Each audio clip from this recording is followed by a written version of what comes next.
उसके बाद एक खास इम्पोर्टेंट सवाल जो वचन हमसे पूछता है और जो आपके और मेरे मन में भी आता है वो ये है, क्या अब आपने पवित्र आत्मा पा लिया है या नहीं? अभिषेक, आत्मिक वरदान जो प्रभु ने रखे हैं मुफ्त में, सुपर नेचुरल ब्लेसिंग्स, वो ऐसी ब्लेसिंग्स हैं जो आत्मिक आंखें जब आपकी नहीं खुली, आत्मिक कान आपके नहीं खुले तो आप नहीं समझ सकते। अगर आप सिर्फ संसारिक हैं तो उन आत्मिक बातों को आप नहीं समझ सकते। लेकिन जब प्रभु का आत्मा आता है, आपको वो गाइडेंस देता है, आपके लिए वो काम होने शुरू हो जाते हैं जो मनुष्य की समझ से परे हैं, जहां अपने लॉजिक, अपनी बुद्धि, अपने तर्क आप नहीं लगा सकते, क्योंकि वो अलौकिक बात है। उसको डॉक्टर नहीं समझ सकता, उसको साइंटिस्ट नहीं समझ सकता, उसको कितना भी बड़ा विद्वान हो वो नहीं समझ सकता, क्योंकि वो परमेश्वर की बुद्धि की बातें हैं, उसकी आत्मा की बातें हैं, जो सुपर नेचुरल सर्वशक्तिमान परमेश्वर की बातें हैं, आपकी समझ से परे की बातें हैं। लेकिन प्रभु हमें वो आत्मा में वो चीजें सिखाता सिखाता चला जाता है। और प्रभु का वचन जो है वो आत्मा की तलवार है। बाइबल का दूसरा नाम है आत्मा की तलवार, जिसको आत्मा की प्रेरणा से लिखा गया है। और बार बार ये जिक्र है कि प्रभु हमें अकेला नहीं छोड़ता, अपना आत्मा देके जाता है।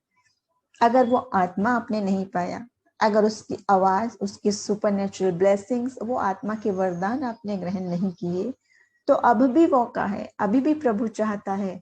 और ये सवाल हर विश्वासी अपने आप से पूछे, अपने घराने से, अपने प्रियजनों से पूछे। और वचन कहता है आत्मिक वरदानों की धुन में रहो, उसी के धुन में लग जाए जब तक वो ना मिले। इसके बारे में मैं वचन में से पढ़ना चाहूंगी। प्रेरितों के काम उसका 19वां अध्याय, और उसका पहले 1 से 2 तक वचन पढ़ेंगे, उसके बाद 6वां वचन।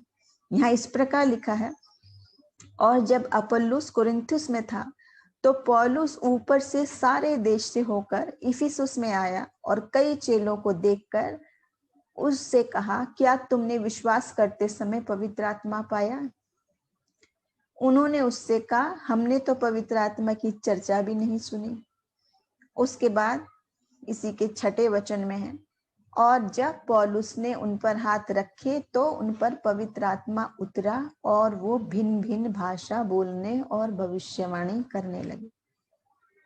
अगर आज आपसे पूछ रहा है कोई विश्वासी कि क्या तुमने पवित्र आत्मा पाया, तो उसमें कोई गलत बात वो नहीं पूछ रहा। ये बहुत ही आवश्यक सवाल है जो यहाँ पौलुस ने भी पूछा, और जिन लोगों से पूछा वो विश्वासी लोग थे।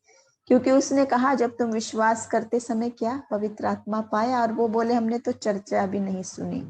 यही हाल आज हम में से बहुत सारे लोगों का है जो यीशु मसीह को जानते हैं, जो यीशु मसीह पर विश्वास करते हैं, जो उसके पीछे चलने की बात करते हैं, और लेकिन वो सिर्फ इंसानी सीमा तक अपनी बुद्धि, अपनी समझ, अपने तर्क से चलते हैं, और ये आत्मा की बात अगर ग्रहण नहीं किए, अगर पवित्र आत्मा नहीं पाए हैं, तो सवाल पूछने की बात बहुत ही है, क्योंकि बाइबल हमें बता रही है इस बात को।